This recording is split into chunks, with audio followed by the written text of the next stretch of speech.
Bonjour à tous et à toutes. Merci d'être venus aussi nombreux pour voir Chantal Lafont. Christelle. Qui c'est qui vient ici pour la première fois? Oh putain, il y en a beaucoup, hein.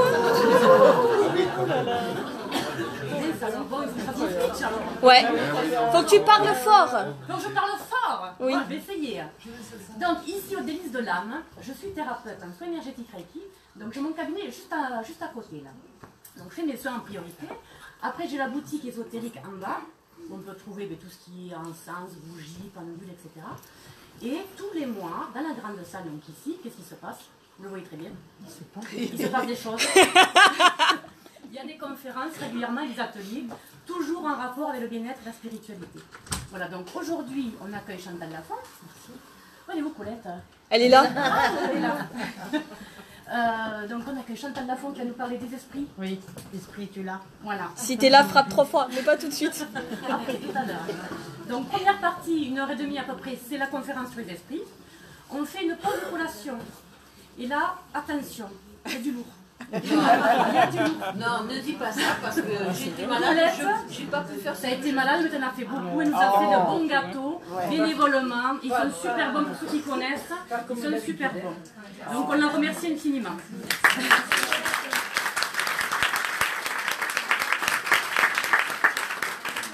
allez vous régaler. Hein.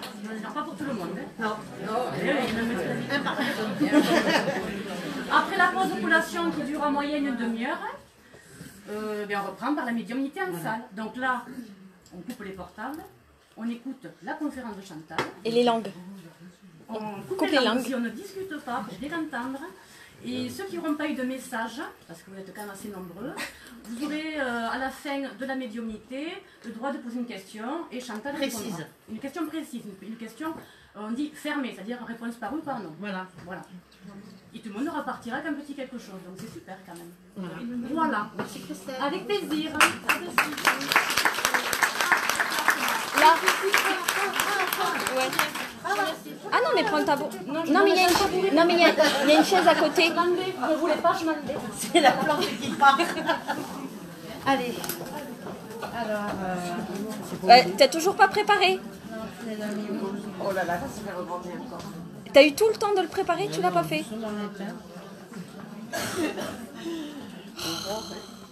ça c'est Aurore, ça. Non, c'est toi, parce que c'est toi qui as refermé le classeur.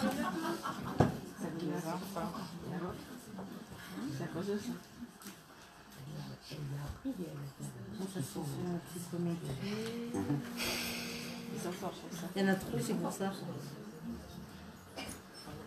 Ah, c'est ça. Et comment ça... Alors, Là. Voilà. Messieurs, dames, bonjour.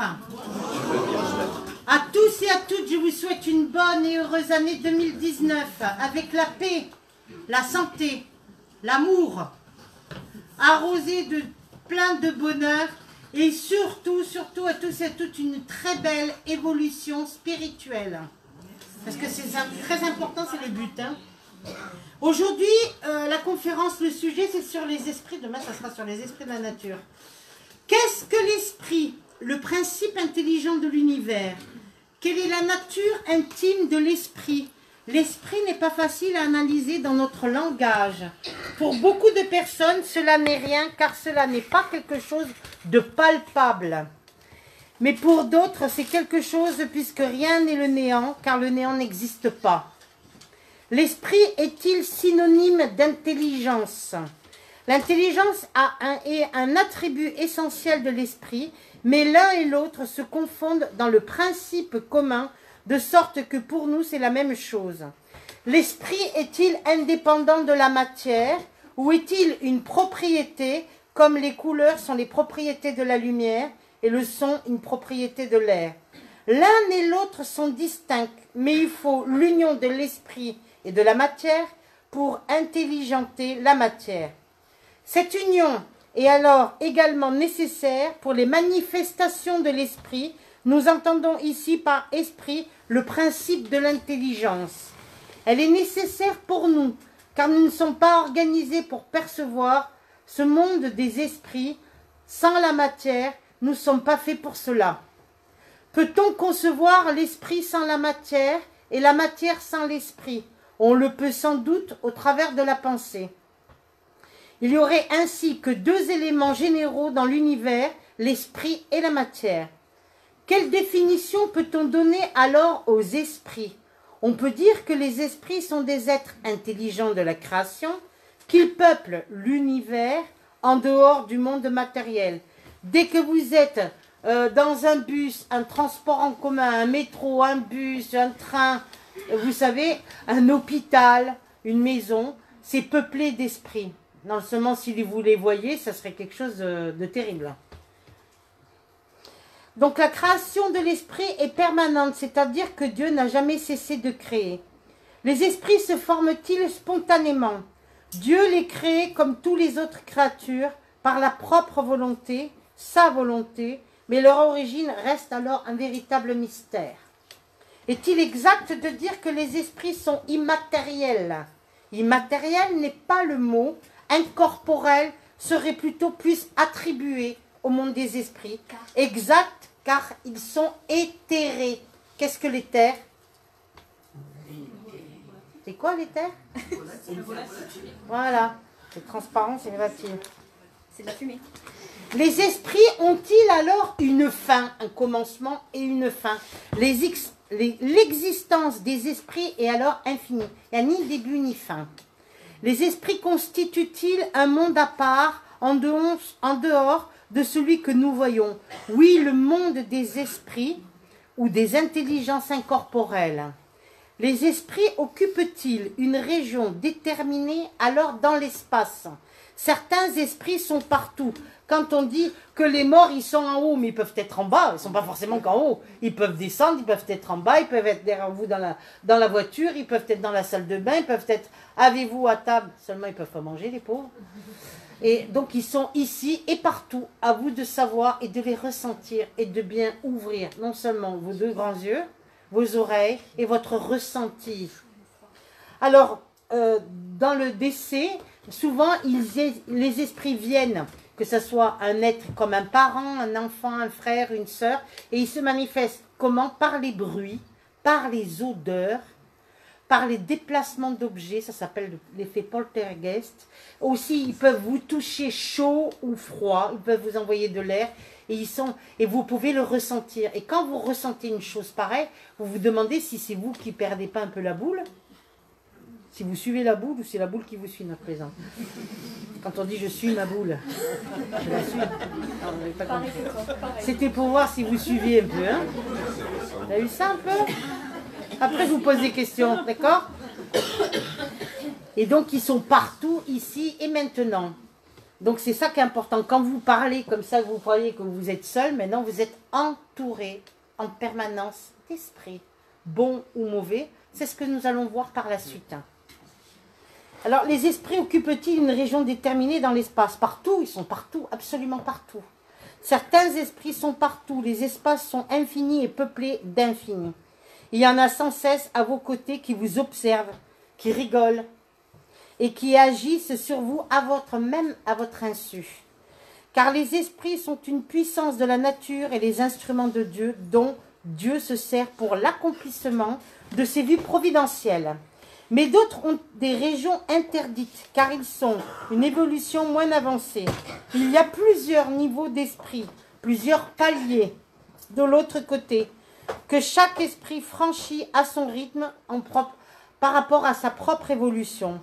Les esprits ont-ils une forme déterminée ou constante? Non, pour nos yeux, mais de l'autre côté, oui.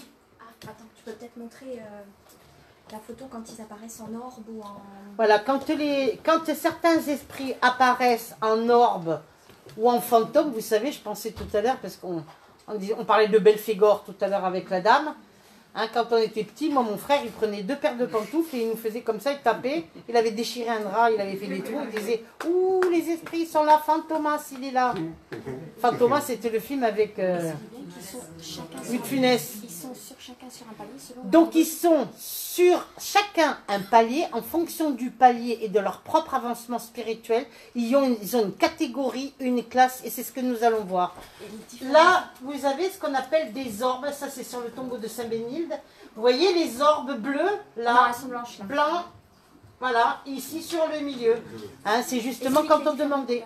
Les blancs, ce sont ce qu'on appelle les défunts. Les bleus, ce sont ce qu'on appelle les légions mariales, les Melchisedec. Et il y en a des roses, des bleus, des violets. Alors, les bleus, c'est celle-là. Voilà, vous voyez, ça c'est une orbe bleu turquoise. Ça c'est un Melchisedec. Et curieusement, je rentrais d'être allée voir la Vierge Marie. Donc c'est pas par hasard. Donc je demandais par rapport à ma maman. Ici, il y en a une là, Notre-Dame de l'Aguet. Et dans l'orbe qui est en bas... Alors attends, je vais essayer de la mettre. Voilà, là. Voilà, quand on regarde dans l'orbe qui est en bas, auprès du saint, où je m'adresse et que je lui demande, est-ce que tu es là? Montre-moi si tu es là ou pas. Quand on regarde de près, on voit la tête du saint. Là, c'est une orbe verte. C'était dans un yaourt, non, une yourte. Pas un yaourt. D'accord? Hein, et un lieu de guérison où j'avais demandé pour des guérisons et tout ça. Donc, il y avait le vert. Donc, ce sont des esprits de guérisseurs. Et qui vient. Et il y en a une ici, le rose. Le rose qui correspond dans l'au-delà au céleste. Un beau rose comme les rideaux. Le rose fuchsia comme le pull de madame. D'accord? Ça correspond au céleste, au bien-être. Hein. D'accord? Il y avait ce qu'on appelle des... On ne les voit pas partout. Ils n'apparaissent pas forcément à l'œil nu. Quand vous prenez des photos, vous pouvez avoir beaucoup de manifestations d'esprit. Chaque couleur veut dire quelque chose. Chaque couleur veut dire quelque chose au niveau des orbes. Ils apparaissent en orbe après. Donc ils peuvent apparaître par les orbes, ils peuvent apparaître, c'est ce qu'on appelle un ectoplasme. Waouh, montre-moi un fantôme. C'est un âge. La première photo là où il y avait le fantôme là, dans le couloir. Qu'est-ce, voilà. Attends, je regarde si je l'ai. Non, pas ça, c'est ils ont des draps là. Je cherche celle-là. Voilà, ça c'est ce qu'on appelle, ici là vous l'avez, là, ici, il est là. Il est beau comme ça. Ça s'appelle un ectoplasme. Quand on voit ce qu'on appelle un ectoplasme, c'est blanc immaculé et c'est pas transparent, forcément transparent. C'est très très blanc. Et quand vous le voyez dans la couleur ou quand vous le voyez dans le noir et blanc comme ça fait... Hein, là on voit ce qu'on appelle l'esprit de la personne qui vivait ici et qui descend les escaliers ou qui monte les escaliers. Elle est chez elle, hein. De toutes les façons, elle fait ce qu'elle veut. Hein. Par exemple, mais j'ai pas les photos, c'est dommage, j'avais une dame qui organisait des dessous des défilés de mode, de dessous féminins, vous savez, le jabi et tout ce qui s'ensuit, tout ça. Et le photographe, clac, clac, clac, il prenait les photos de notre belle dame avec des beaux dessous féminins. C'était gracieux. Mais sur toutes les photos, quand il a développé, il y avait la tête d'une femme qui apparaissait comme au 19e siècle, avec un beau chignon. Elle aussi, elle voulait être prise en photo. Le problème, on n'était pas dans la même époque. C'était la châtelaine, donc on était dans ce château. Et là, j'ai dit, l'esprit de la dame, elle n'est pas partie, elle est toujours là. Vous êtes chez elle, il faut la saluer, il faut la remercier. Et elle sera plutôt bienveillante que malfaisante.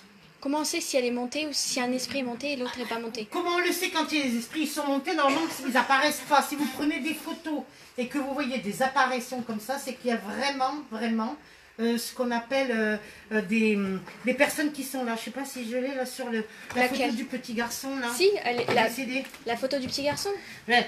En Rhône-Alpes, quand j'ai vécu, j'ai rencontré une dame. Cette maman avait perdu son fils et son mari qui ont fait un voyage en avion et l'avion a éclaté en plein ciel.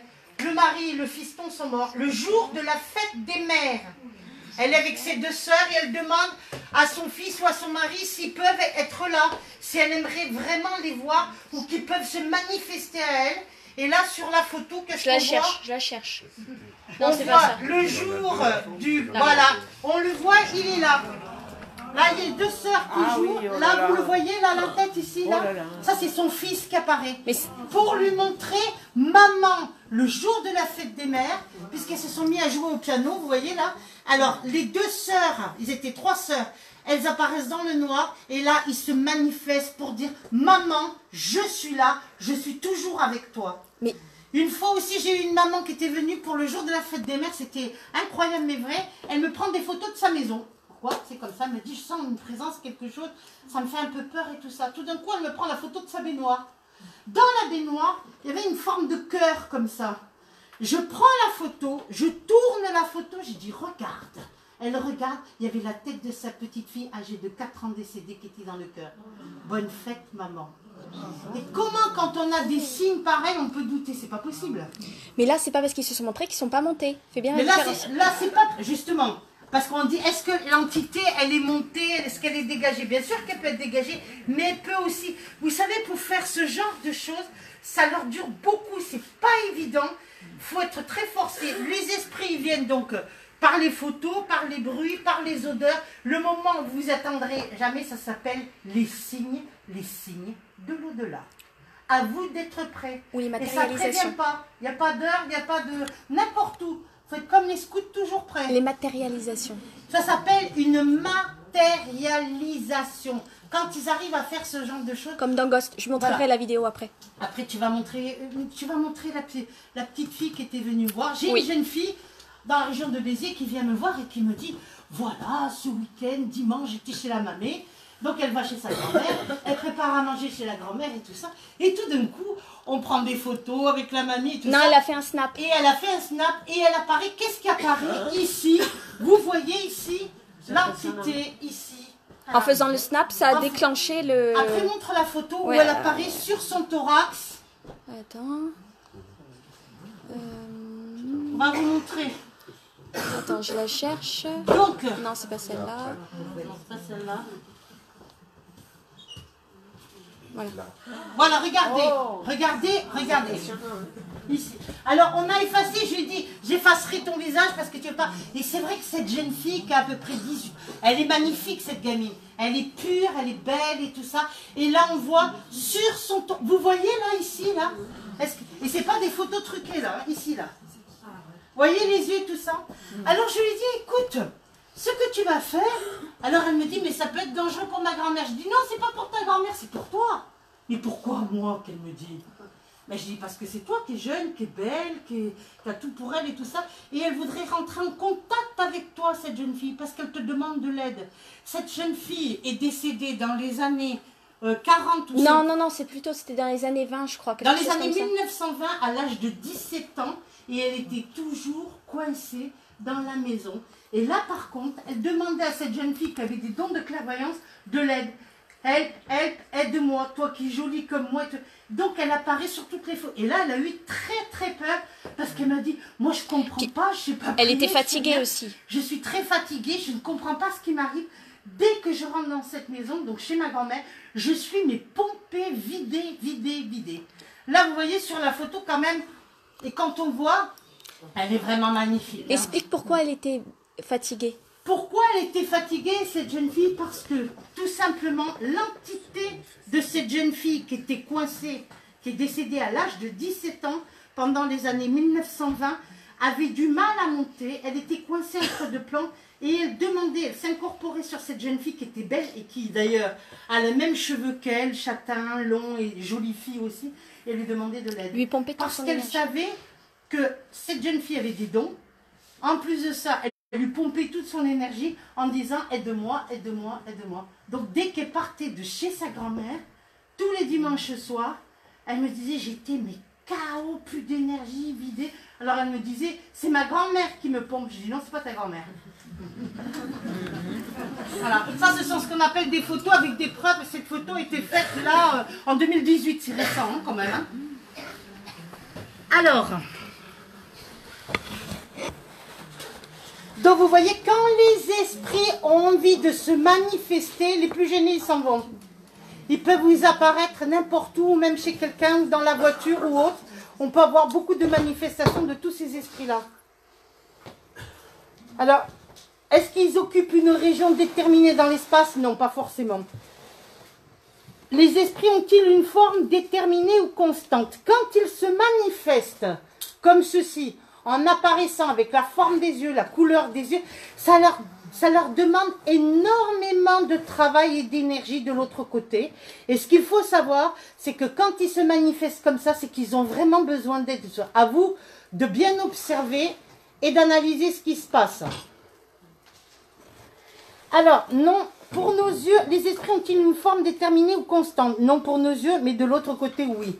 C'est comme une flamme. Ils peuvent alors varier du sombre à l'éclat selon leur pureté. Vous avez vu la photo de la jeune fille, elle est toute rose, elle est magnifique. Attends, tu peux montrer par exemple la photo du corps glorieux de la Vierge? comme c'est un esprit pur, c'est très... Alors, on l'a raconté aussi. Bah, vas-y, explique. Alors, ça c'était à Kerneguer, c'était en Bretagne, chez les Galettes. Bonjour la Bretagne. J'adore les Bretons. Il y a des Bretons aujourd'hui ou pas? Ah, la Bretagne, super. Bientôt j'y vais. Alors, j'arrive dans ce prieuré où je rencontre le papé, la mamie, tout ça, un vieux prêtre et tout qui m'attend. Il m'attendait sur le debout, sur le parvis de l'église, comme ça. Je dis, oh là là, qu'est-ce que j'ai fait? Moi, j'ai rien fait. Alors, il arrive, il me fait... Bon, alors, je dis, bonjour mon père. Il me dit, bonjour ma fille. Et bim, il me met une grande claque. Je dis, ça fait longtemps que je s'attends, c'est maintenant que tu arrives qu'il me dit, l'accueil chaleureux, Bretagne, merci. Super. Et en plus, il faisait gris, il faisait pas beau et tout. Je dis, bon, c'est pas grave. Bon, alors, viens avec moi, je le suis. Il m'avait mis une grande paire de claques quand même. Je rentre dans la cuisine et puis il me dit, on va prier notre Jésus de cuisine. Notre Jésus de cuisine. Alors il était en train d'éplucher les patates devant Jésus de cuisine, notre Père. Et moi je répétais comme lui, je faisais exactement pareil que lui. Bon, bah c'est parfait. Alors il me dit, maintenant il me manque de l'eau. Je dis, ah bon, mais là tu ouvres le robinet, il y a de l'eau là. Mais, non, il me manque de l'eau. Tu vas aller derrière l'église et tu vas aller me chercher de l'eau à la source là-bas. Je dis, je peux bien, je ne connais pas. Moi. Bon, ok, me voilà avec un seau d'eau. Hein, ça m'a fait penser à Manon des Sources. Me voilà, bras dessus avec mon seau d'eau. Je prends mon seau et puis j'y vais. Bon, ben ok, je m'en vais. Et puis tout d'un coup, je croise sur un chemin une religieuse que j'aime beaucoup. Je commence à parler avec cette soeur. Bonjour ma soeur, bonjour ma fille. On papote, on parle du temps, de la pluie. Je dis, écoutez, excusez-moi, mais moi, le père, il m'a dit d'aller chercher de l'eau. Donc je l'écoute, bête et disciplinée. Je dois aller lui chercher pour les patates. Donc je sors, et quand je sors dans le jardin, en allant vers une source qui se trouve ici, la source elle se trouve par ici de ce côté-là. Donc j'étais en train de prier, puis je dis non mais franchement, et puis je parlais avec Marie, j'ai dit ma petite maman, tu sais, fais-moi un signe si tu peux et tout ça. Et là j'ai récité, je vous salue Marie et tout, et qu'est-ce que je me vois qui m'apparaît? Et j'avais à l'époque, vous savez, les Kodak, avec le film orange, le carton là, que tu achètes, un jetable. Alors j'étais là, j'ai jeté mon seau par terre, j'ai pris le Kodak que j'avais dans la sacoche, j'étais là tant bien que mal, j'ai pris la photo, et là la photo on l'a recopiée, vous la voyez elle un peu, parce que ça c'est ma chaîne qui l'avait rongée, un peu je l'avais laissé traîner, elle avait rongé tous les bords. Hein. Donc, mais qu'est-ce qu'on voit? On voit ce que l'on appelle, ici présent, alors c'est pas un... Si, c'est un esprit. C'est ce qu'on appelle le corps glorieux de lumière. Puisque je m'adressais à la Vierge Marie et que j'étais effectivement dans un lieu marial en Bretagne, j'ai le corps glorieux. Alors là, je suis tombée à genoux par terre avec mon seau d'eau et tout ça. Et je me rappelle que ça sortait tout seul de ma bouche. Je vous salue Marie, tout ça, c'était des trucs qui étaient extraordinaires. Quand vous vivez quelque chose de mystique comme ça, on ne peut pas douter. D'accord? Explique bien qu'un bon esprit, c'est blanc. Quand on a ce qu'on appelle des bons esprits, ils apparaissent souvent dans des couleurs plutôt blanc, lumineux. Là, il y a de l'or autour et tout ça.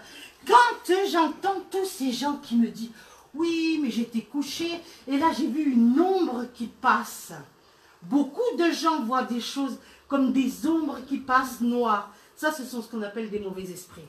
Si vous voyez ce qu'on appelle une forme d'ectoplasme qui est plutôt noire, c'est le contraire de blanc lumineux.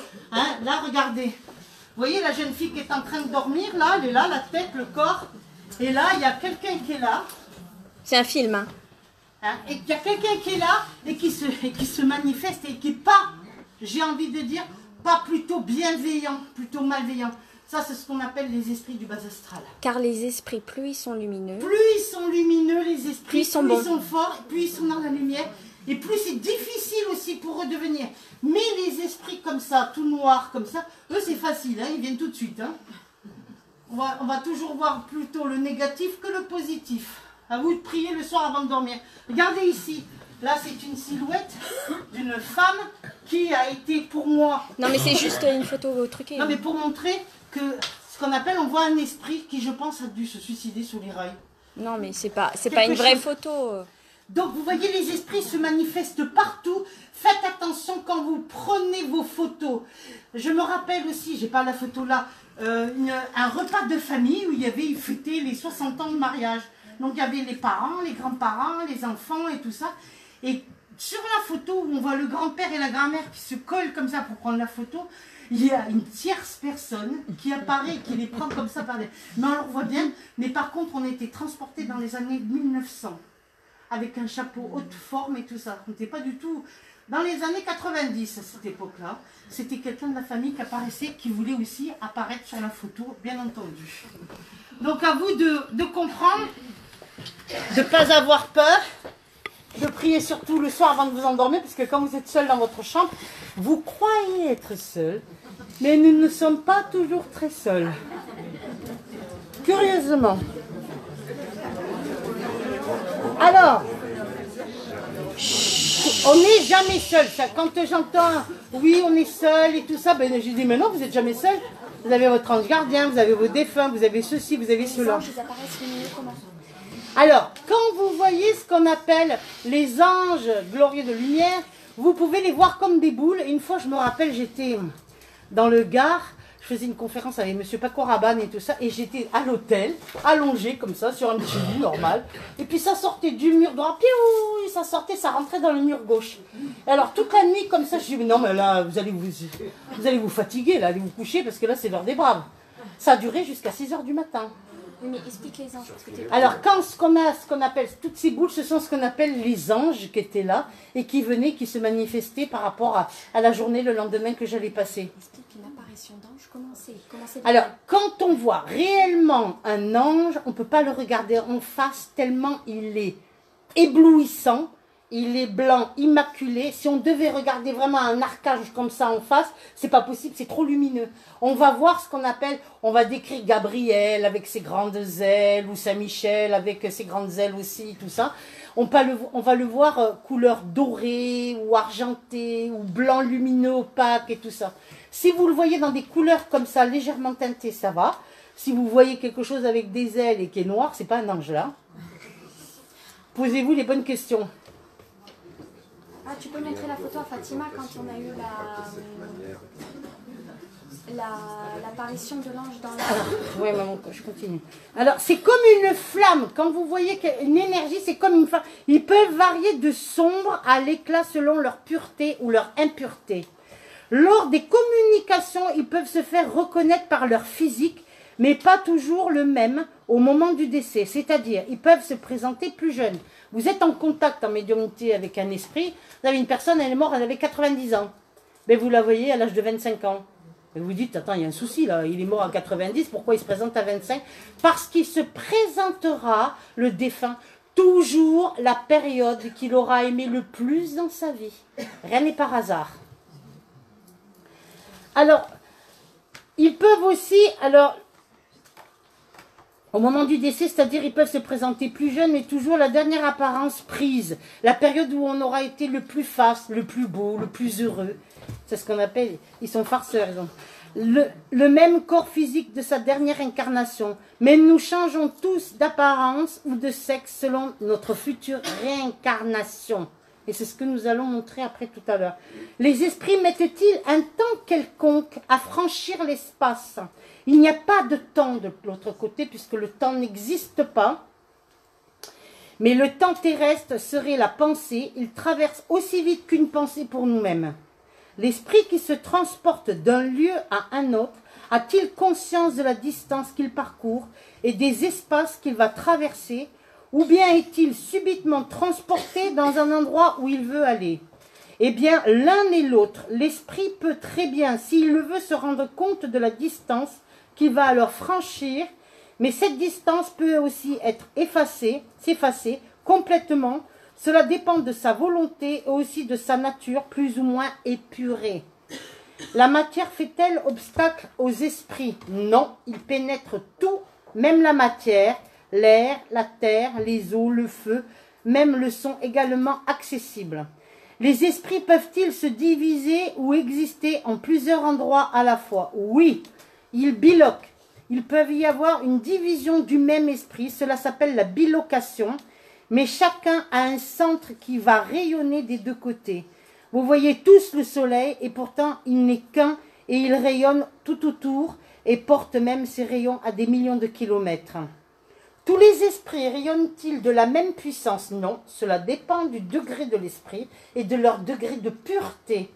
L'esprit peut apparaître soit dans des rêves ou éveillé et prendre alors une forme visible ou même palpable. C'est ce qu'on appelle une sortie astrale.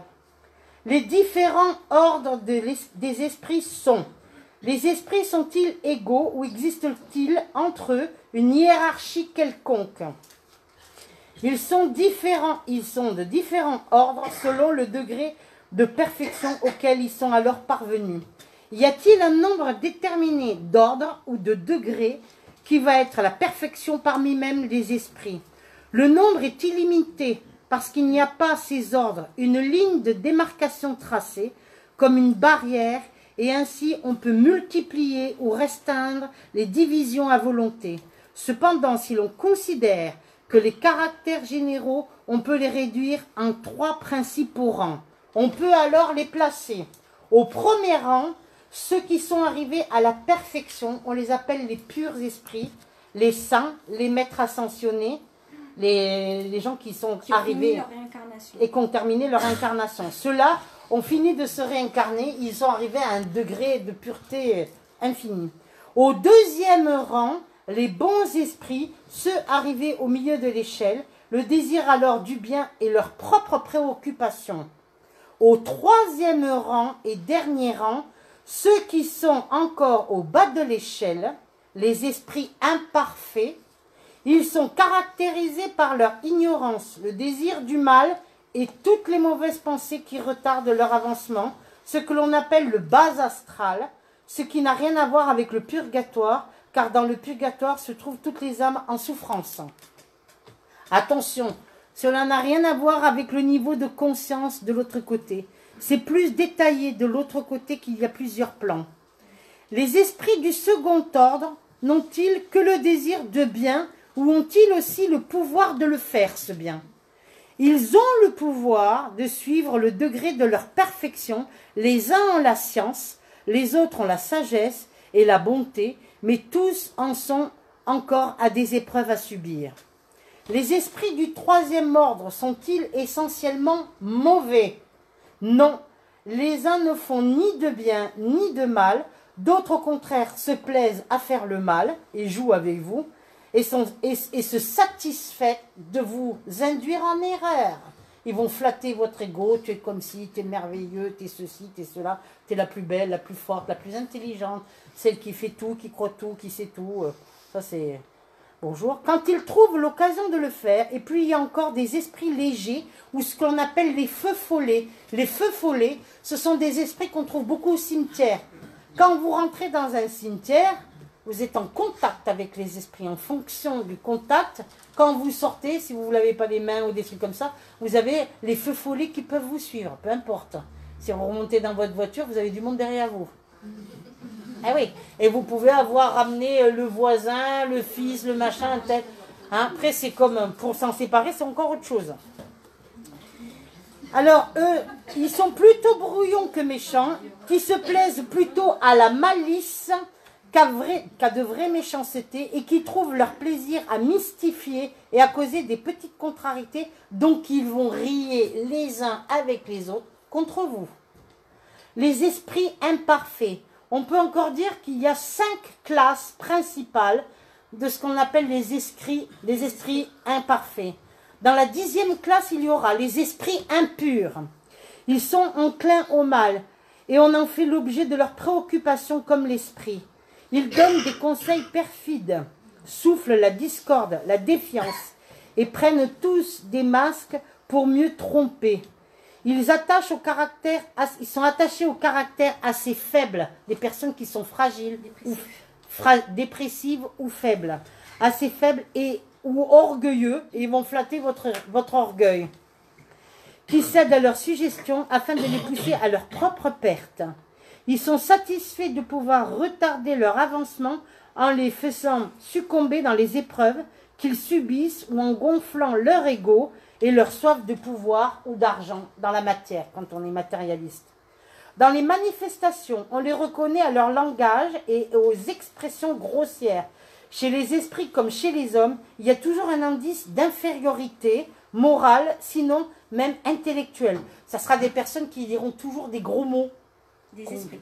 Ouais, c'est ce qu'on appelle et qui seront en contact avec les esprits. Ils vont vous insulter, ils parleront mal, ils diront toujours des gros mots. Et ça viendra tout le temps, comme une mise en bouche. Vous voyez ce que je veux dire? Alors, dans la manifestation, on les reconnaît, donc ils sont assez grossiers, vulgaires, choquants même parfois. Vous dites, tiens, cette personne, je la connais, je ne la reconnais plus. Comment ça se fait qu'il parle comme ça? Avant, il ne parlait pas du tout pareil. Il y a quelque chose qui ne va pas là. Il y a toujours des indices d'infériorité morale, sinon intellectuelle. Certains en ont fait des divinités malfaisantes. D'autres les désignent sous les noms de démons, mauvais génies, esprits du mal ou esprits ce que l'on appelle possessifs. Les êtres vivants qu'ils animent quand ils en sont incarnés sont souvent, par exemple, des personnes avec une hiérarchie haut placée ou dans la politique ou autre, ils vont rire et abuser d'eux.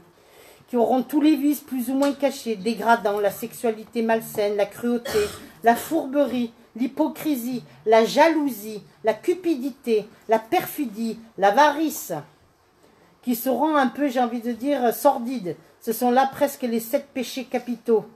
Ils vont faire alors que du mal pour le plaisir de le faire, le plus souvent sans motif, tout simplement par haine ou par jalousie, et pour pouvoir, par haine du bien, le contraire. Ils choisissent presque toujours leur victime parmi les gens honnêtes et en font souvent appel aux forces occultes. Dans la 9e classe, les esprits légers, ils sont ignorants, malins, inconséquents et moqueurs. Ils se mêlent de tout. Ils sont reposés à tout, sans se soucier de même de la vérité. Ils se plaisent à causer des petites peines et des petites joies, à donner du tracas et d'induire en erreur à cette classe qui appartiennent. Les esprits vulgairement désignés sont les noms de feu follet, lutin, gnome et farfadet. Ils sont tous sous la dépendance des esprits supérieurs qui vont les employer sans salaire, les faisant serviteurs. Dans leur communication avec les hommes, leur langage est quelquefois spirituel. Et donc explique que les esprits supérieurs se servent Les esprits supérieurs vont se servir de ces esprits légers pour pouvoir les diriger et en venir à ce qu'ils veulent, à diriger la personne. Ils ont tout le temps, nous on ne l'a pas tout le temps. Dans la 9e classe, les esprits faux savants. Leurs connaissances sont assez étendues, mais ils croient savoir plus qu'ils ne savent en réalité. C'est souvent des personnes qui sont dans le domaine scientifique ou autre, qui peuvent être en contact avec ces esprits faux savants et être induits en erreur. On peut aussi rencontrer les esprits faux savants par l'écriture automatique, ceux qui pratiquent par la TCI. On peut avoir ce qu'on appelle des communications en pensant que c'est réellement la personne et non vous êtes avec un esprit faux savant qui va se faire passer peut-être pour la personne que vous croyez, c'est très subtil et qui va vous induire en erreur. Pensez que c'est un esprit supérieur. Et vous allez penser que c'est quelqu'un de très supérieur, c'est la Vierge, c'est Jésus, c'est exactement. Et c'est pas ça du tout. Par la TCI. Pardon? Ben, quand vous branchez votre magnéto pour la TCI, c'est la transcommunication instrumentale. Quand vous branchez votre magnéto et que vous pensez avoir ce qu'on appelle une personne, et souvent ben, ça peut venir une autre personne. Alors, avant d'accomplir quelques progrès à divers points de vue, leur langage a leur caractère sérieux qui peut donner le change sur leur capacité et leur lumière. Mais ce n'est plus souvent qu'un reflet de préjugés et des idées systématiques de la vie terrestre, un mélange de quelques vérités à côté de quelques erreurs, les plus absurdes, au milieu desquelles perce la présomption de l'orgueil, la jalousie, l'entêtement dont ils ont pu se dépouiller. Dans la 7e classe, les esprits neutres, comme l'indique leur nom, ils sont neutres. Ils ne sont ni assez bons pour faire le bien, ni assez mauvais pour faire le mal. Ils penchent autant vers l'un que vers l'autre et ne s'élèvent pas au-dessus de la condition vulgaire de l'humanité. Tant pour le moral que pour l'intelligence, ils tiennent aux choses de ce monde dont ils regrettent les joies grossières. La 6e classe, les esprits frappeurs et perturbateurs. Waouh, il y en a. Vous savez, quand on entend les coups dans les meubles. Ces esprits se forment point à proprement parler de classes distinctes en égard à leur qualité personnelle. Ils peuvent appartenir à toutes les classes du 3e ordre. Ils se manifestent souvent par leur présence, par des effets sensibles et physiques, tels que les coups, les mouvements ou déplacements anormaux des corps solides ou objets, l'agitation de l'air. Ils sont plus ou moins attachés à la matière. Ils peuvent agir alors sur le feu, sur l'air, sur l'eau, sur les corps durs ou sur les entrailles de la terre. Tous les esprits peuvent produire ces phénomènes, mais les esprits élevés les laissent en général dans des attributions des esprits subalternes. Ils sont donc plus aptes aux choses matérielles qu'aux choses intelligentes. Quand ils jugent que des manifestations de ce genre sont utiles, ils se servent de ces esprits comme auxiliaires. Je me rappelle, avec une amie, on avait mangé dans un petit restaurant chinois. J'avais la tasse avec la sous-tasse pleine de thé, et la tasse avec la sous-tasse s'est déplacée toute seule sur la table. Et là, elle m'a dit, c'est quoi? Je dis, oh, c'est pas grand-chose. Juste le gars, là, il était en train de me dire qu'il n'aime pas du tout ce que tu es en train de dire. Là, elle a eu très très peur, mon amie. Elle m'a dit, c'est quoi ce truc-là? Je dis, non, il ne doit pas aimer le thé, à mon avis. Et la tasse, et on a regardé si en dessous il y avait quelqu'un, si la table était penchée pour qu'elle glisse, ou si c'était l'eau qu'il y avait sous la table. On a tout vérifié pour voir. La tasse toute seule s'est déplacée comme ça, avec le thé, remplie à ras-bord. Et là, elle m'a dit, non mais Chantal, là, ça c'est quoi? J'ai dit, ben ça c'est le gars là qui est en train de parler, il n'est pas content, donc faut que tu arrêtes tout de suite. Ah non, non, mais j'arrête, hein, je rigolais. Ouais. Alors, il y a aussi ce qu'on appelle les esprits farceurs. Les bons esprits, on peut les diviser en 4 groupes. 5e classe, les esprits bienveillants, comme l'indique leur nom, ils sont bienveillants. Leur qualité qui domine est la bonté. Ils se plaisent à rendre service aux hommes et à les protéger, mais leur savoir et leur progrès, c'est plus accompli dans le sens moral que dans le sens intellectuel. Dans la 4e classe, les esprits savants. Ce qui les distingue spécialement, c'est l'étendue de leurs connaissances. Ils se préoccupent moins des questions morales que des questions scientifiques, pour lesquelles ils sont alors plus d'aptitude. Souvent, les personnes qui font de la recherche dans le domaine scientifique, ou c'était M. Victor Hugo qui voulait rentrer souvent en contact avec sa fille parce qu'il n'avait pas à rentrer en contact avec ce qu'on appelle des esprits savants, ou farceurs parfois, parce qu'il écrivait des livres et il écrivait des choses, tout guidé par l'au-delà, hein, ce qu'on appelle des esprits. Mais explique qu'en fait, quand on est humain, on a des esprits qui nous aident pour la recherche, la musique et tout ça. Voilà, quand vous êtes humain, il y a ce qu'on appelle des classes. Si vous êtes, par exemple, attiré par tout ce qui est scientifique, si vous êtes attiré par tout ce qui est militaire, si vous êtes dans la recherche médicale, vous êtes ici sur cette terre, mais sachez que de l'autre côté, il y a des esprits qui sont là, ou des guides, et qui vont venir pour vous insuffler cette connaissance et pour vous diriger dans la voie dans laquelle vous serez promis ici sur cette terre. Ou une mission, appelez-le comme vous voulez. Dans la 4e classe, les esprits savants, donc c'est ceux qui leur distinguent, ils viennent souvent. Quand vous avez par exemple Mozart qui a écrit la musique des esprits, on est d'accord, des anges plus précisément, à 4 ou 5 ans quand il a commencé à composer sa musique, c'est qu'il était bien insufflé. On est bien d'accord, c'est qu'il recevait quelque chose de l'au-delà, tout guidé par le ciel.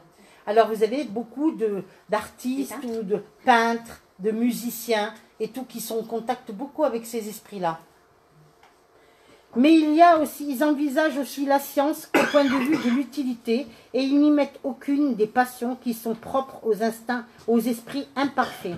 Dans la 3e classe, les esprits sages. Les qualités morales de l'ordre les plus élevés forment leur caractère distinctif. Sans avoir des connaissances illimitées, ils sont doués d'une capacité intellectuelle qui leur donne un jugement sain sur les hommes et sur les choses. Vous serez bien guidé, bien inspiré. Dans la 2e classe, ce qu'on appelle les esprits supérieurs. Ils réunissent la science, la sagesse et la bonté, l'auraient un langage qui ne respire que la bienveillance. Ils sont constamment dignes, élevés et souvent sublimes. Leur supériorité les rend plus que les autres aptes à nous donner des notions les plus justes sur les choses du monde incorporel. Dans les limites de ce qui est permis à l'homme de connaître, ils communiquent volontiers à ceux qui cherchent la vérité de bonne foi et dont l'âme est assez dégagée des liens terrestres pour les comprendre. Mais ils s'éloignent de ceux qu'animés par la curiosité ou de l'influence de la matière détournent de la pratique du bien. Lorsque, par exception, il s'incarne sur la terre, c'est pour accomplir une mission de progrès et il nous offre alors le type de perfection à laquelle l'humanité peut aspirer ici-bas. Dans la première classe, ce que l'on appelle les purs esprits, ils n'ont aucun désir de matière ou matériel. Ils sont supérieurs intellectuellement et moralement. Ils ont parcouru tous les degrés de l'échelle et sont dépouillés de toutes les impuretés de la matière et ont atteint alors la perfection. Ils n'ont plus à subir ni karma ni dharma, ni épreuve, ni expiation, n'étant plus sujets à la réincarnation dans les corps périssables. C'est pour eux la vie éternelle qu'ils accomplissent dans le sein de Dieu. Ils jouissent alors d'un bonheur inaltérable, parce qu'ils ne sont ni sujets aux besoins, ni aux vicissitudes de la vie matérielle. Ils sont complètement dans le lâcher-prise. Ils ont tout fait. Ils ont tout fait, ils ont tout parcouru. Ils sont les messagers et les ministres de Dieu dont ils exécutent les ordres pour le maintien de l'harmonie universelle. Ils commandent à tous les esprits qui leur sont inférieurs, les aident à se perfectionner et leur assignent une mission. Assigner les hommes dans la détresse, les faire revenir au bien, expier toutes leurs fautes. On les désigne quelquefois sous les noms d'anges, archanges, séraphins, et les hommes peuvent entrer en communication avec eux. Dans la progression des esprits, les esprits sont-ils bons ou mauvais par leur nature, ou bien ce sont les mêmes esprits qui s'améliorent? Les mêmes esprits, car ils s'améliorent, ils passent d'un ordre inférieur à un ordre supérieur, en évoluant, même de l'autre côté. C'est pour ça que c'est la vie après la vie. Fur et à mesure des réincarnations. Vous savez, quand vous vous réincarnez, vous avez tout à travailler. Le pardon, l'humilité, l'ego, l'orgueil, l'abandon, toutes ces choses. La sagesse. Si vous n'avez pas compris dans cette vie-ci, vous comprendrez dans la prochaine. C'est le même plat, mais pas la même sauce.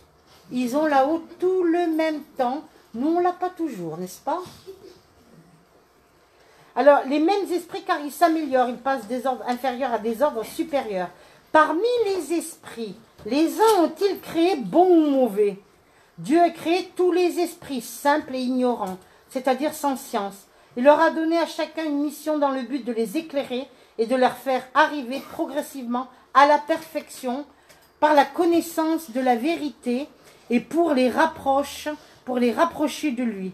Une lumière ne sait pas qu'elle brille si elle n'est jamais passée dans le noir.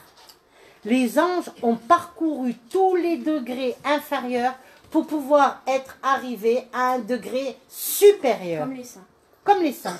Qu'est-ce que l'âme? C'est un esprit incarné qui était l'âme avant de se réincarner au corps. C'était tout simplement un esprit. Les âmes sont donc identiquement la même chose. Voir le film de l'au-delà de nos rêves. Alors, avant, on peut montrer quelques photos que tu as... Avant, on va montrer quelques photos pour que vous compreniez un peu par rapport aux esprits, les manifestations. Voilà, alors ça, c'était sur un bateau. On était dans une soirée, c'était le jour de l'an ou le jour de Noël, je sais pas trop quoi. Et puis tout d'un coup, on est assis, puis là, en face, il n'y a personne sur le canapé, là. Mais ici et ici. Vous voyez, il y a ici et ici. Il y a un couple. Alors, je dis à ma fille, il y a un couple là, ils sont contents, ils me disent bonne année et tout ça. Elle me dit, mais ça va pas, qu'est-ce que tu racontes? J'ai dit, mais regarde le canapé. Vous voyez les formes? Regardez là, ici, la forme. Il y a même la forme des fesses. Vous voyez là, ici? Le monsieur, il y a un gros nez. Alors, le monsieur ici, là. Non, c'est une dame, ça. La dame et le monsieur. Le couple, ils étaient là, bonne année, bonne année. Bon, je dis, ok, hein. Donc, comme quoi, pourquoi pas, hein. Là, on le voit pas, là. On le voit pas assez bien. Non, on ne voit plus, là. Là. Ça, c'est quoi? Ben, tu vois pas les à côté en bleu? Ah, voilà. Ici, là, c'est une petite fille qui a perdu Son parrain. Son parrain. Et son parrain, ici, mais si tu le fermes un peu plus, on voit les deux yeux ici. Ici, la bouche, qui apparaît sur la photo de la petite fille, mais on a caché le visage de la petite fille. Parce que la maman nous a demandé. Alors elle dit, mais qu'est-ce que c'est cette photo, Chantal? J'ai dit, ben ça c'est son parrain qui est là pour la petite fille, il est bienveillant pour elle, il la protège. On est d'accord? Ça, c'est... Ça c'est le mari à Coco, ça. C'est le mari à Coco qui apparaît ici, il est là. Là on voit les sourcils, les yeux, le visage, puis le crâne dégarni quand même. Hein. Et déjà il nous fait beaucoup de blagues hein, quand même. Attends. Normalement je peux l'agrandir. La photo, elle est juste à côté et lui il est juste voilà. au-dessus des... Et là il est juste ici, sur la photo là. Et là on voit bien son crâne les yeux, le nez et la bouche. Parce que des fois, quand j'arrive, je dis alors t'es là, qu'est-ce que t'as fait? Hier, il s'est pressé sa voix, Gégé aussi. Hein? Ouais. Tu le vois là? Alors là, c'est qui là? Ben, c'était une photo qui a été prise, c'est dans le fond sur le mur. Tu te souviens, l'œil vert juste à droite? Ah oui, là, ici, l'œil vert. Non, en bas, là, ouais. Et là, il y a le nez et la bouche. Le nez, la bouche ici. Là, ici, il y a le visage ici. Ouais, ils apparaissent partout. Hein. C'est les esprits, ils sont partout. Les plus gênés, ils s'en vont, d'accord? Ils peuvent apparaître sur un pull, ils peuvent apparaître derrière vous, de la tête, au niveau du corps. Encore, on change. Ouais, bah attends 2 minutes. Attends. Là, y a rien. Là, on l'a vu. Là, c'est la personne. Là, c'était sur un... Vous savez, les trucs du sable qu'on retourne et qu'on... Ah, oui. Et en fait, là, on voit le visage... Ah, en haut à droite. Tu le vois ou pas? Oui, oui. Ok. Ici. Là, c'est la personne. Et là, c'était sur la cheminée. En fait, il est... Je sais pas si... Ah, on le voit pas. Attends. Donc, quand vous prenez des photos... Là, en fait, soirée, sur la ça, cheminée... Observez bien, prenez le temps. Sur la là, cheminée... en bas, dans la cheminée. En fait, on voit les 2 yeux et juste le crâne qui dépasse... Encore. Quoi encore? Il n'y en a pas d'autre? Attends, je regarde.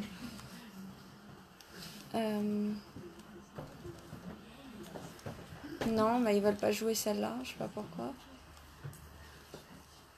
Celle-là, on l'a Ça, c'est vu.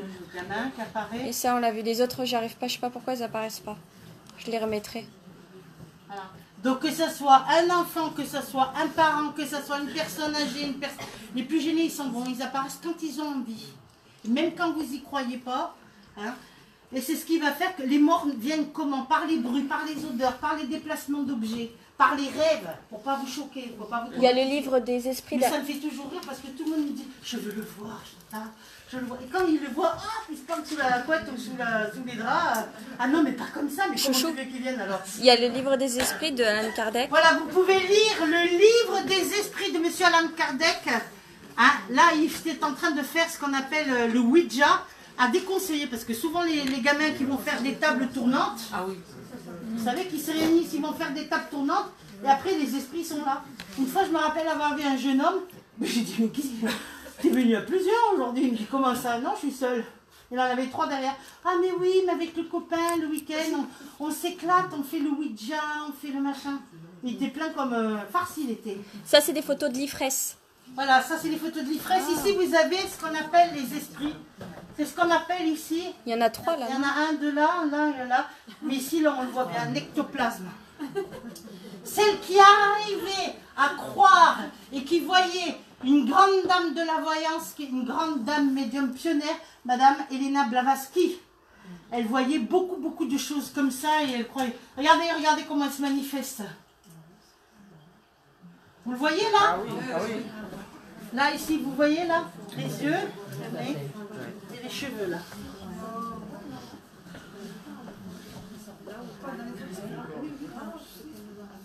Là, on voit bien aussi les yeux fermés. Là, ici, le nez, la bouche.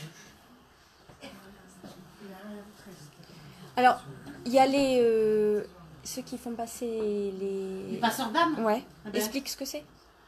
Il y a de plus en plus de gens qui soignent et qui font passer les âmes. Alors, ça veut dire quoi, faire passer les âmes? Une personne qui est partie et qui est restée dans le lieu, hein, faire appel à un passeur d'âme pour faire passer l'âme de l'autre côté et libérer le lieu cosmotellurique pour pouvoir mieux monter, aller vers la lumière. Il y avait une série comme ça qui... Voilà, quand on voit ce feuilleton, vous l'avez vu avec la belle américaine Ghost Whisperers, qu'est-ce qu'elle fait? Dans les films, elle fait quoi? Elle fait passer les âmes. Donc c'est non seulement les médiums, mais elle est passeuse d'âmes. C'est pour ça qu'on voulait en parler. Tu peux montrer les photos du curé d'Ars? Alors ça, c'était par une amie à moi, une amie qui est atteinte d'un cancer. Elle m'a dit, Chantal, qui est prof de français, Marie gendarme, très cartésien, très je crois en rien, mais voilà. Elle me dit, voilà, j'ai vu le docteur, j'ai un cancer, on doit me couper les 2 seins. J'ai dit, écoute, avant qu'on te coupe tes 2 seins, est-ce que tu es capable de venir avec moi quelque part? Elle me dit, pas de problème. Elle me suit, je l'amène à Ars-sur-Formant et je demande au curé d'Ars. Là, je lui demande, on était dans sa maison, je lui demande de se manifester. Je lui dis, est-ce que tu es là vraiment? Mais j'ai dit, on est dans ta chambre là. Mais d'accord, tu es là, mais montre-moi ce que tu sais faire et montre-moi si tu es vraiment là. Je provoque l'esprit. Ouais, Et bah là, non, faut pas Non, mais dis bien qu'il faut pas provoquer. Hein, Là, on voit ses chaussures. Cherche pas Vous avez les... vu tout à l'heure, la première colonne, c'était... Il n'y avait pas ça. Et la deuxième colonne, il me montre, j'ai les pieds dans les chaussures. D'accord? Je vais montrer la vidéo. Alors, il faut savoir que cette personne est guérie aujourd'hui, mais 5 ans après, toujours après, en me disant « Mais Chantal, mais tu comprends pas. Mais j'ai eu le cancer, moi. On m'a pas coupé les seins, mais quand même, j'ai eu le cancer, moi. Mais tu sais pas ce que c'est, qu'elle me dit. » J'ai dit « Non, je t'ai aidé, mais tout va bien. » Allez. Est-ce qu'il y a des questions pendant que je mets la vidéo? Est-ce qu'il y a des questions avant qu'on mette une petite vidéo pour vous montrer un peu l'esprit? Tu l'as? Oui. Oui, alors, une sorte de fumée grise qui se déplace. Ah ben ça, c'est pas bon.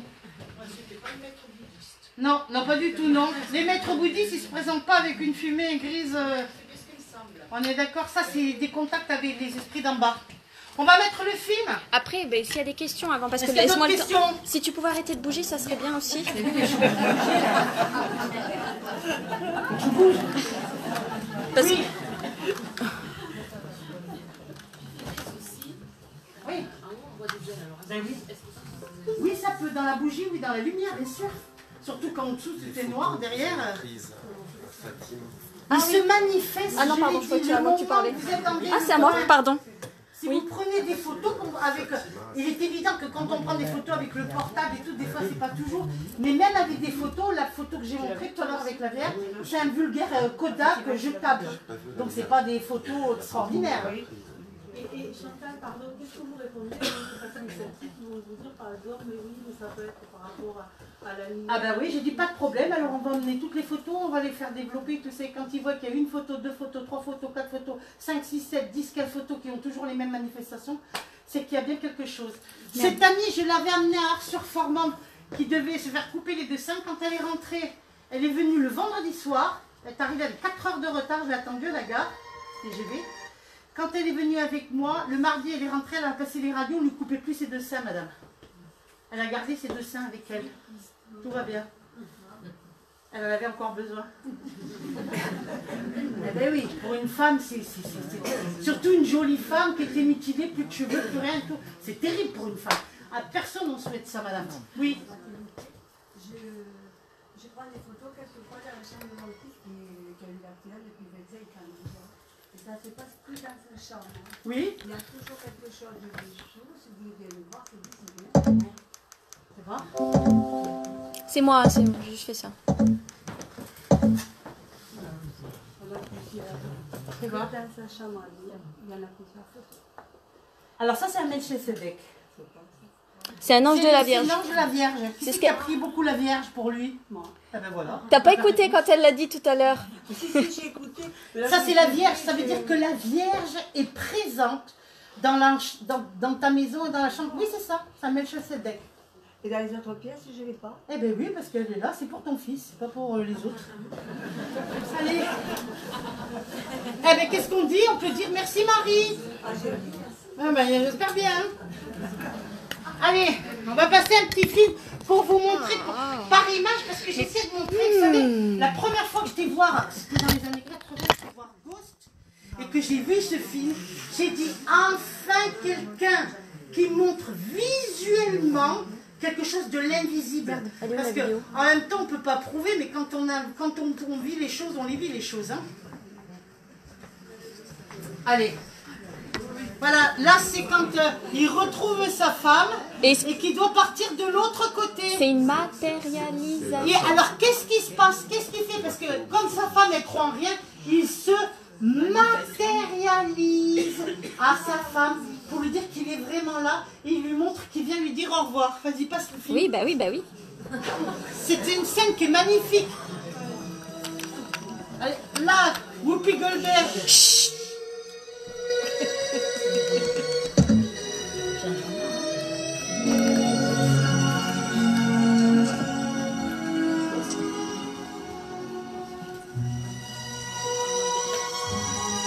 Là, enfin, elle voit son mari, celui qu'elle a aimé. C'est extraordinaire, ça.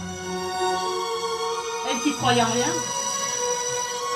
Oh, mon Dieu. Lui, il est décédé, hein.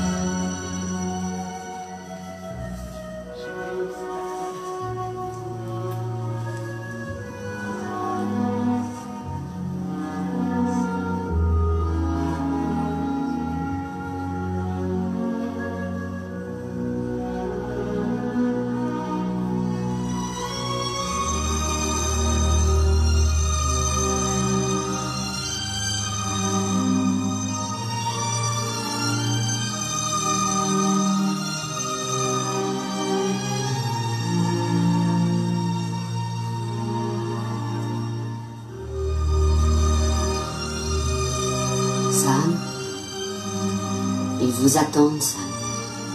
Je dois monter dans la lumière.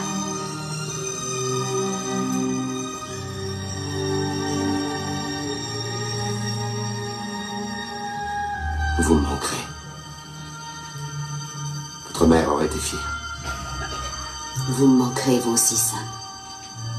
Vous êtes un type bien. Au revoir, Demain.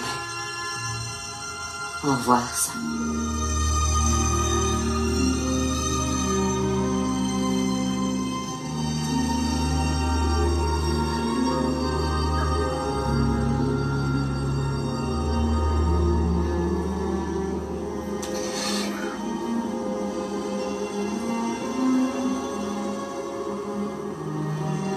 Je t'aime, Molly. Je t'ai toujours aimé.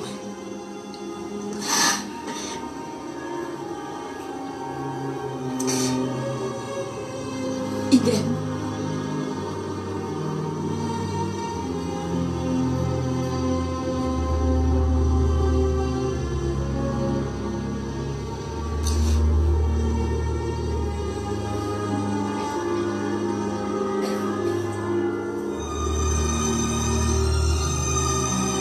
C'est merveilleux, Molly.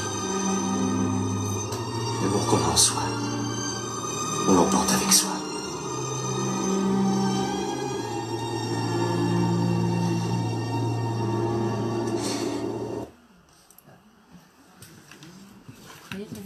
Attends.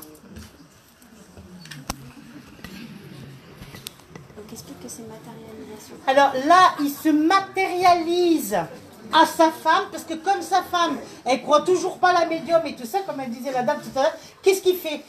Il se matérialise pour lui dire un dernier bisou et lui montrer que... Là, elle l'entend en même temps. Là, elle l'entend et après, il est dans la lumière, il doit partir dans le fameux tunnel de la lumière. Et là, c'est... Voilà, quand il se met... Regardez là, regardez quand il se manifeste, elle le voit. Alors qu'elle croit en rien du tout, c'est ça qui est extraordinaire. Et là, elle le voit, il se matérialise à sa femme. Eux, ils peuvent le voir aussi. Les gens peuvent... Donc les gens peuvent voir. Si vous avez perdu un parent, un mari, une femme, etc. Et que c'est quelque chose d'extraordinaire. C'est ce qu'on appelle la vie après la vie, tout simplement. Et après, à la fin, il y a une fois qu'il dit au revoir à sa femme parce qu'il a rempli son contrat, il y a la lumière qui arrive Ah, tu veux derrière, que je lui montre et il ça? doit partir dans le fameux tunnel de la lumière. Je dois la voir, attends, cette fin-là. Tu l'as la fin? Attends. Ah voilà, c'est là quand il part.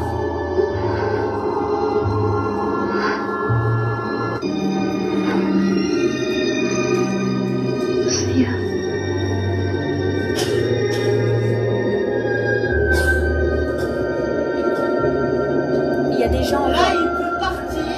On voit les gens. Et on voit les gens au fond qui viennent le chercher. C'est pour ça que souvent les personnes qui sont aux frontières de la mort, ils voient toujours quelqu'un au pied du lit ou quelqu'un qui vient vous chercher. On voit là dans le fond les ombres. Voilà. Les silhouettes. Explique que souvent les gens, avant de mourir, ils voient leur défunt au pied de C'est la ce que j'expliquais. Souvent les gens avant de partir au ciel, ils voient leurs parents, ils voient leur mari, leur femme. Ah, il y a quelqu'un qui est là, il y a des personnes qui sont vivantes, ils regardent à côté, ils ne voient rien du tout. Parce qu'ils sont aux frontières de la mort. Et c'est ce qu'ils voient. Ils voient justement la matérialisation de l'esprit de la personne qui doit venir vous chercher, arriver de l'autre côté. Je peux montrer le générique de Ghost Whisperer si tu veux. Voilà. Comment ça fonctionne. Ça, c'est le générique de Ghost Whisperers. C'est les gens qui voient. Je m'appelle Melinda Gordon. Voilà. Je viens de me marier, d'emménager dans une petite ville et d'ouvrir une boutique d'antiquités. Je pourrais être comme vous. Mais depuis mon enfance, j'ai découvert que je peux entrer en contact avec les morts. Les esprits errants, comme disait ma grand-mère. Ceux qui ne sont pas passés de l'autre côté parce qu'ils ont encore des affaires à résoudre avec les vivants et qui viennent me demander de l'aide. Pour vous raconter mon histoire, je dois vous raconter les leurs.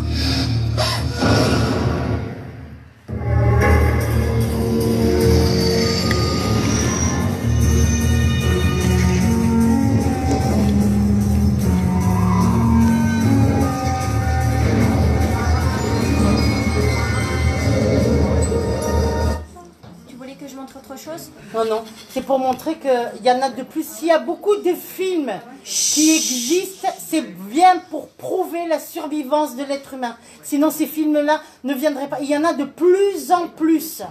Ce n'est pas par hasard. Vous voulez que je montre au-delà de nos rêves ou pas? Ou non, c'est Non, pas la peine. ça va. Ok, ok. Voilà, c'est pour vous montrer que quand... questions? Est-ce qu'il y a d'autres questions? On fait une pause alors. On va faire la pause goûter. Ah, on fait une pause. On fait une pause d'un quart d'heure, 20 minutes. Merci.